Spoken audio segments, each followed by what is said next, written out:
बिहार के मुजफ्फरपुर स्थित LS college सभागार में समाजवादी चिंतक, शिक्षकों और सामाजिक कार्यकर्ताओं द्वारा समाजवादी नेता डॉक्टर रघुवंश प्रसाद सिंह की चौथी पुण्यतिथि मनाई गई।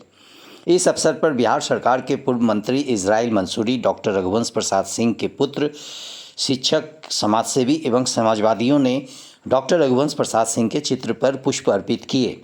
वक्ताओं ने अपने संबोधन में कहा कि डॉक्टर रघुवंश प्रसाद सिंह गणित के प्राध्यापक थे, लेकिन वो महान समाजवादी और गरीबों के मसीहा थे।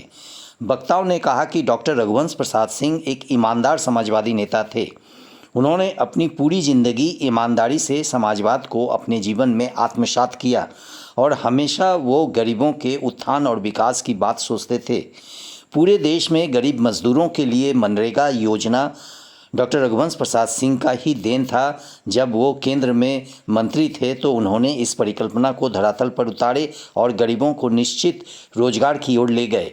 डॉक्टर रघुवंश प्रसाद सिंह के पुत्र ने कहा कि उन्होंने जीवन के अंतिम दिनों में कुछ कार्य को पूरा करना चाहते थे, जो उन्होंने अपने डायरी में लिखे हैं एवं संबंधित लोगों को पत्र भी दिए हैं। इन कार्य को पूरा करना और कराना मेरा लक्ष्य है। जिस दिन यह पूरा होगा तो मैं समझूंगा कि डॉक्टर रघुवंश प्रसाद सिंह के प्रति यह मेरी सच्ची श्रद्धांजलि होगी। समाजवादी नेता और चिंतक, समाजवाद को देश में जीवंत करने में अहम भूमिका निभाने वाले और सदन से लेकर सड़क तक संघर्ष करने वाले,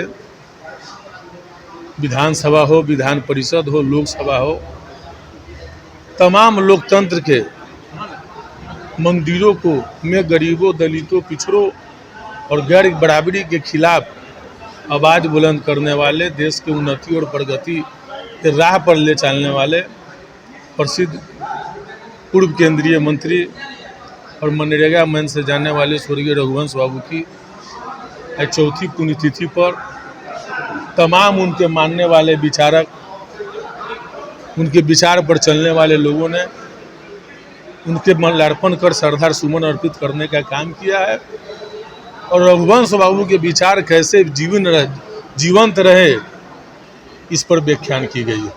आज उनके नहीं रहने पर श्रद्धांजलि होगी, चूँकि उन्होंने अपने जीवन के अंतिम क्षणों में अस्पताल के बेड पर बैठ करके जो उन्होंने काम शुरू किया था, जो कोई आधा काम हुआ है, कोई 90% काम हुआ है, वो सारे काम छूट गए थे। तो जीवन के अंतिम क्षण उन्होंने उन कामों को सूचीबद्ध करके और जो भी लोग उस कामों को पूरा करने के लिए जिम्मेवार थे उनको चिट्ठी लिखी थी। वो काम जिस दिन पूरा हो जाएगा वही उनके लिए सच्ची श्रद्धांजलि। क्या काम थी जो अधूरा था? उन्होंने बहुत सारे कामों के बारे में लिखा था। सबसे जो महत्वपूर्ण था उसमें वो भगवान बुद्ध का भिक्षा पात्र, जो कि वैशाली से होते होते कंधार पहुंच गया, उसके लिए उन्होंने 10 साल लगाया अपनी जीवन का। आर्कियोलॉजिकल सर्वे ऑफ इंडिया की टीम कंधार गई, वहाँ पर वहाँ के म्यूज़ियम में, काबुल म्यूज़ियम में रखा हुआ, वहाँ पर उसकी जांच होकर के लाल फीता साहिब में वो फाइल लटकी हुई है। जो उस टीम के सदस्य थे डॉक्टर फनीकांत मिश्रा, जो अभी प्रो वाइस चांसलर हैं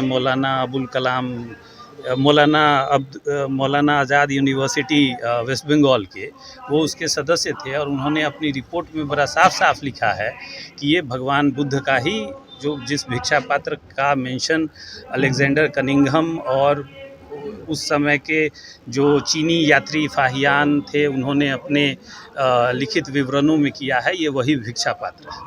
एक उनकी सबसे बड़ी मांग वो थी। उनकी दूसरी मांग थी कि अविभाजित बिहार में, झारखंड के रांची में जो बिहार की ग्रीष्मकालीन राजधानी थी, वहाँ पर स्वतंत्रता दिवस और गणतंत्र दिवस के दिन 2 दिन जो बिहार के राज्यपाल और मुख्यमंत्री वहाँ झंडोत्तोलन करते थे।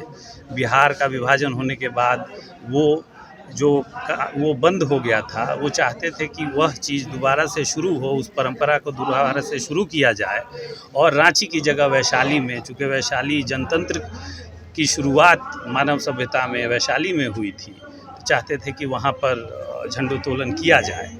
इसकी फाइल कैबिनेट के सामने लंबित है। जिस दिन कैबिनेट पैसा सारा कागज़ पत्तर उसमें हो चुका है, आर्कियोलॉजिकल सर्वे का जो NOC है वो लगाया हुआ है, जिस दिन कैबिनेट चाहेगी उसको अप्रूव